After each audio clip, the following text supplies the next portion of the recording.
Welcome to Philosophy Slam, the podcast, where the serious meets the serendipitous. I'm Mark Vernon, and I'm joined by my friend and colleague, Robert Rowland Smith. Robert. Hello, Mark. Very good to see you. So in our Philosophy Slam, we take two words, often unconnected, that we've been given at a live Philosophy Slam event or that we've turned up through a random word generator on the internet, and then try and riff on them in some way. And today we're going to take one word that comes up very frequently, actually, in our Philosophy Slams. And I don't know if it's to do with our personalities, but the word is narcissism. We get that a lot, don't we? And the other one we haven't been given per se, but sort of is there in the background quite a lot, is Tech Bro. So narcissism and Tech Bro are the two words we're going to try and combine today. And you might say automatically, oh yes, well, it's no surprise that you're combining those two because Tech Bros are all narcissists. And maybe they are. This is one thing we're going to explore. So Mark, I know we've both got quite a lot to say about narcissism and Ovid's story, which is the origin of it, and Freud and so on. But maybe I can just say a word about Tech Bro before we get into this. And the first thing I want to say about it is that they're both abbreviations. Tech is an abbreviation of technology. Bro is an abbreviation of brother, of course. And I think that's significant because that as abbreviations, they suggest something a little bit more casual rather than formal. And nearly all tech bros we associate with America, and particularly California. And I lived in California for a little bit, and there is an emphasis on casualization, if that's a word, on making life as easy, user-friendly, as comfortable, and as shortcutty as possible. So even in the phrase tech bro rather than technological brother, we already, I think, have a linguistic demonstration of this idea of making life easy. And of course, technology is, well, particularly in that Californian iteration, is all designed around making life as easy as possible. Now, I like Apple products and I've used them all my professional life. And they're supposed to be the technology which is the most quote unquote user friendly, or where the UX, to use the phrase of the day, the user experience is the best. And what makes it good is the ease of use. So easiness is absolutely key in all of this. And if we think of the most recent iteration of technology we're all grappling with today, which is AI, it's about making life as easy as possible so that rather than having to write an essay or an email or a proposal ourselves and sweating over it for days, we can have an answer within, well, literally a matter of seconds. So I just wanted to say something about the words themselves, tech bro and casualization, I suppose, before we get into anything to do with narcissism and so on. It also has the sense that, for me anyway, you're being kind of let in on something, let in on a kind of inner life of the tech bro, or if you're using it in a slightly derogatory way, that you understand something about what the tech bros are doing. And whilst they might have a lot of power over you through their technology and through this sort of shared sense that somehow they were all at some point at university together, almost scheming to overthrow the world and bring it within their orbit with their great philosophical hopes and aspirations for the cosmos. We know about that, who are using tech bro when we're not tech bros. So there's that sort of sense of, I know, a familiarization, but a sort of flattening of things as well, which I feel with tech bro. It's also quite adaptable. I heard someone the other day say, oh, he's just an ortho bro. And I was like, what's an ortho bro? And it's because in my little bubble, there's quite a lot of discussion about how people are becoming orthodox, as in Christian Orthodox, Greek Orthodox. You know, the ortho bros are kind of getting together somehow was the implication, describing another part of the world. So it has this kind of adaptive quality, which is nice. Maybe we can call ourselves philo bros or intellectual bros. And I'd like to come back to the idea of bro and brotherhood actually at some point during this discussion, because I mean, again, just to take a slightly meta view, our Philosophy Slam podcast and our live performances are about you and me. It's always you and me. It's not about anybody else. And there is a slightly kind of fraternal vibe. Obviously, we're friends. You've written a book about friendship. And one of the great models of friendship in the history of ideas is brothers as friends. Fraternity is that sense in which friends are close enough that they're almost like brothers, actually. The word bro, funnily enough, doesn't have much of a sense of fraternal to it, to me. Bro is almost like an evolution of the word dude. Is a bro is a dude, but he's sort of an individual, not necessarily a fraternal character.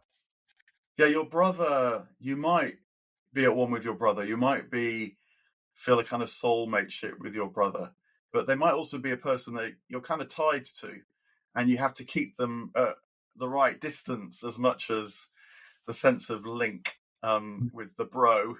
Yeah. It's even got a slightly aggressive quality. It might be sort of pushing you away even as it approaches you. I love the sort of words. Maybe I should say something about narcissism, Please. because you've got that other big word hanging around. And the immediate thought I always have when I hear the word narcissism is that in psychotherapy, I work as a psychotherapist, particularly informed by what's called psychodynamic ideas, which is the sense that the unconscious is often where the action is at. And this has direct relevance to how, certainly after Freud, lots of psychotherapists have understood narcissism, which is strangely the opposite of how people often use it in the public sphere. If in the public sphere, the narcissist is someone who loves themselves, in the psychotherapist's practice room, the narcissist actually is probably someone who doesn't love themselves, who struggles to love themselves, who feels within themselves a kind of emptiness or darkness, and therefore they organize their lives in order to try and receive the love that they feel they don't actually have inside. They can't hold inside. They can't feel the presence of inside.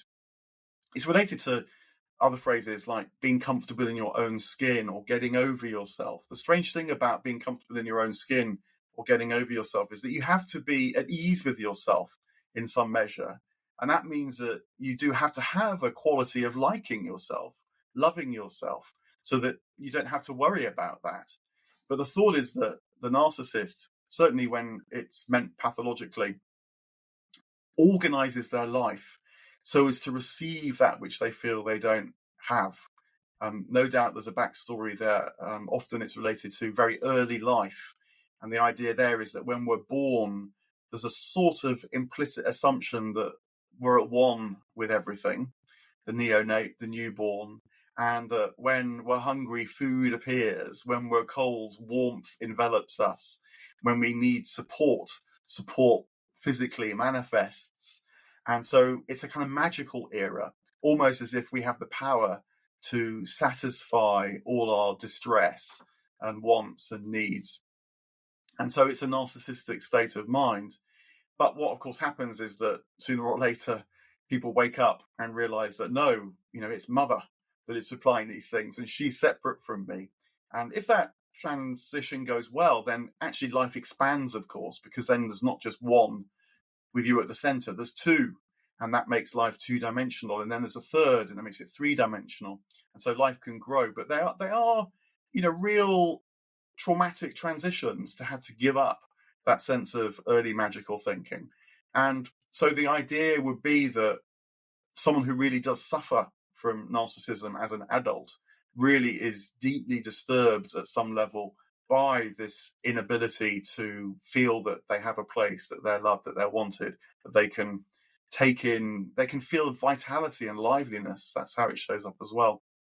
That they weren't able to make that transition. Perhaps the parent wasn't able to help them move through the sense that there's actually, I'm separate from you. I'm not just here at your beck and call. And that then haunts them from the rest of their life. And part of the reason why narcissism is thought to be so deeply embedded in the character is because it comes from this very early stage, way before there's any capacity to think, let alone talk about what's going on. It's purely a felt experience held in the body. So narcissism is then broken down into different sorts, by which is meant different kinds of strategies that people have. And maybe one that would be linked to the tech bro, given that there's maybe at least one or two cases of narcissistic tech bros out there, is that they have used this dark and desperate often urge to feel part of the world, to try and remake the world in a way that they feel powerful about or in control of, or that they have some agency in. And in the post-Freudian language of psychobabble, and this would be called the phallic narcissist. So someone who exercises power in order to try and receive the love that they otherwise felt that they didn't need, they didn't get, even though they needed it. But there's other sorts. There's the charming narcissist. They're the person that will try and make people love them through being witty, through being charming, maybe literally by telling jokes, or just by being the kind of shining light in the room. But behind that brightness lies a darkness. And you get other kinds as well that psychotherapists break it down to. Yeah. Let me also, because I mentioned Ovid, and it might have sounded a bit obscure, remind people of where this phrase actually came from, which is the Roman poet Ovid, who wrote this famous collection of stories called Metamorphoses about magical happenings among gods and mortals in some mythical land. Ovid writing around about the same time of birth of Christ, actually, interestingly enough. And in the myth of Narcissus, I mean, there's all sorts of things going on in it, but the reason why you, Mark, have talked about narcissism being the opposite of what it's normally taken to be is that Narcissus is this apparently beautiful adolescent boy who is out hunting in the forest and gets separated from his friends, finds himself thirsty, goes down to drink from a pool. When he gazes in the pool, he sees a face reflected back, doesn't realize it's his own, and falls in love with it, essentially, in that moment. It's love at first sight. And so therefore he tries to reach out and touch this face reflected in the pool. But because it's water, the moment he touches the water, the image dissolves and fractures and splinters and so on. And so he can never actually grasp it. And that's the tragedy, really, at the heart of this notion of narcissism. It's a failure of self-identity rather than an excess of it. So as you're saying, the narcissist is somebody who's continually seeking affirmation of what they experience as a rather fragmented self, a lack of coherence in some way. It also relates famously to another psychoanalyst called Jacques Lacan, who talks about the mirror stage in early infancy, when the child, and some debate about when this is supposed to actually happen, around 6 months, some people say, the child goes from this creature, as you were saying, who has its needs met, but in a random way, without realizing it's the center of those needs and experiences, to a moment when it, as if it's looked in a mirror and said to itself, aha, there's a me here, there's an ego, there's an I, there's a center of all of these experiences, taste, pleasure, frustration, anger. And that is the formation of the ego. So the ego is created through reflection. So you know who you are. And that's not necessarily a bad thing. Again, like the word narcissism, it's in the public sphere thought of as a bad thing. Ego, too, in the public sphere is thought of as a bad thing because we think it's just conceitedness or something like that. But you need an ego in order to be able to, A, defend yourself against threat, and B, have a sense of coherence and to make sense of the world around you, things that do and don't relate and can be incrementally added to your store of knowledge and identity as it is. And if we take the tech bro example, and again, I'm sure the word ego will have been associated with various tech bros just as narcissism would have been. And if we make a counter plea, I suppose, we could say actually the ego in some ways is quite valuable, particularly in an entrepreneurial world. I mean, one of the interesting things about the Narcissus myth in Ovid is that he breaks away from the group. He's on his own. He's no longer part of the band, the hunting party. He's an individual. Okay, maybe he's got lost, but nevertheless, this is a solitary experience, having become detached. So he's not part of the main, he's not part of that group.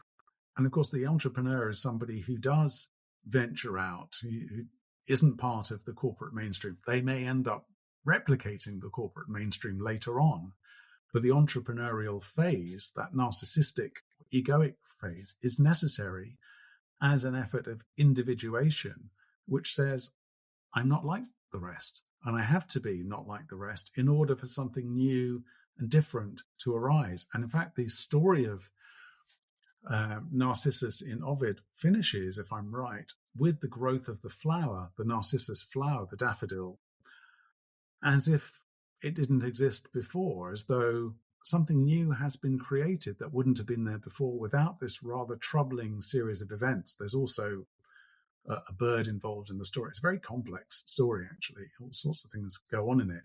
But we also do need the ego to separate and individuate. And you could argue that the entrepreneurialism of Silicon Valley is actually quite dependent on good ego energy as people who are individuating and not being part of the pack in some way.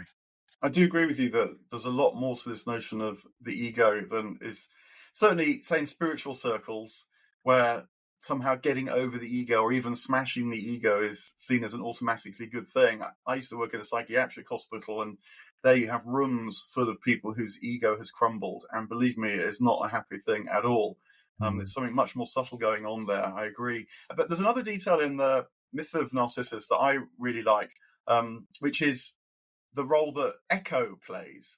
So she is a water nymph, and when Narcissus approaches this still pool, sees the reflection of himself, but doesn't realize that it's himself, thinks there's a beautiful youth in the water and reaches out, as you were saying, but can never reach out to themselves. The water nymph Echo spots the youth, falls instantly in love with this beautiful man, and calls out. Well, I should start that again, of course, actually, because the point about Echo is that she can't call out. So she has to wait until Narcissus says something. He hears her moving through the bulrushes and says, "Who's there?" And so she says, "Who's there? Who's there? Who's there?" And then he says, "Come out." And she says, "Come out, come out, come out." And that it's a very, again, wonderful expression of something that happens with narcissistic people, is that they always have their fans. They always draw groups of people around them. I'm putting it a bit too crudely, but nonetheless, there's some truth in this. These are people who are all too happy to echo the words of the narcissist because they struggle to find words of their own. And so you notice, you even see this, in psychotherapy practice. There will be narcissists that tend to be people that divide groups. So there'll be one group of people who will say, "They're fantastic. I mean, what are you worried about? There's so much life and vitality in this person." But then there'll be another group that says, "I can't believe you're saying that. They're awful. They're appalling." And so you get the kind of echo fans and the non-echo loathing enemies. But I think that, it also helps us understand how when the narcissist has kind of power, given that there are tech bros that can be called such, this isn't something that's, very readily sort of exposed, as if you can just say, "Oh, well, they're just a narcissist."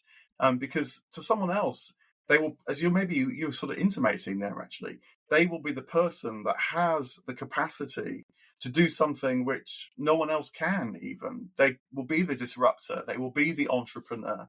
They'll be that lost individual, perhaps, but nonetheless can bring about even something beautiful, like the narcissus flower. And they will always have their supporters. They will always have their fan base. They will always have their echo. I should just, to complete Echo's story in the myth, it doesn't end well, though, because Narcissus gets very upset at the person that's constantly just echoing back their own words. And of course, they don't really want to see themselves, actually. That would be too freaky. That's another paradox of the story. So figures that echo around them, they might be loved for a moment, but then the next moment, they're really not wanted. You get a lot of disturbance in these kind of networks. But Echo becomes distraught. She can't have the person that she thinks she loves. And the story says that if Narcissus became the beautiful Narcissus flower, she becomes an echo in the mountains, just kind of condemned to fade away and fade away and fade away. Mark, what a beautiful way to end. That was poetic. Really. Fantastic. Thank you. Well, you have been listening to the Philosophy Slam, the podcast, with myself, Mark Vernon, and Robert Rowland Smith. We have been thinking about Tech Bro and Narcissistic, the 2 words for today. And thank you, Robert, for the direction in which we have travelled. Thank you, Mark.